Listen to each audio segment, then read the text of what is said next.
തയ്യൽ മെഷീന്റെ pressure foot എങ്ങനെ പൊസിഷനിലോട്ട് എത്തിക്കാം?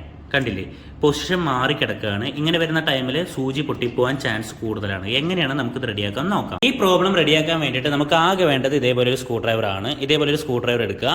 ശേഷം ഈ കാണുന്ന ഫേസ് പ്ലേറ്റ് നമുക്ക് അഴിച്ചെടുക്കേണ്ടതുണ്ട്. അതിനായിട്ട് ഈ സ്ക്രൂ ജസ്റ്റ് ഒന്ന് ലൂസ് ചെയ്യുക. ഓക്കെ, സ്ക്രൂ അഴിച്ചെടുക്കേണ്ട കാര്യമില്ല. ശേഷം മുകളിലോട്ട് ഇത് പുഷ് ചെയ്തിട്ട് പുറമോട്ട് എടുക്കാവുന്നതാണ്. ഈ കാണുന്നതാണ് പ്രഷർ ഫൂട്ടിന്റെ ബാർ വരുന്നത്. ഈ ബാറിന്റെ ഈ പോർഷനിലായിട്ട് ഒരു സ്ക്രൂ കാണാൻ സാധിക്കും. ഈ സ്ക്രൂ ചെറിയ രീതിയിൽ ലൂസ് ചെയ്യുക. ഓക്കെ, അഴിച്ചെടുക്കേണ്ട കാര്യമില്ല കേട്ടോ, ലൂസ് ചെയ്താൽ മാത്രം മതി. സ്ക്രൂ ലൂസ് ചെയ്തതിന് ശേഷം പ്രഷർ ഫൂട്ട് നമുക്ക് പൊസിഷനിലോട്ട് എത്തിക്കാം. കണ്ടില്ലേ, ഈ കാണുന്ന പോർഷൻ ലൂസ് ആയിട്ടുണ്ട്. ഈ രീതിയിൽ പൊസിഷനിലോട്ട് എത്തിക്കുക. പ്രഷർ ബാറിന്റെ സ്ക്രൂ നല്ല രീതിയിൽ ടൈറ്റ് ചെയ്യുക. ശേഷം ഫേസ് പ്ലേറ്റ് പിടിപ്പിക്കുക. ഫേസ് പ്ലേറ്റ് സ്ക്രൂ നല്ല രീതിയിൽ ടൈറ്റ് ചെയ്യുക.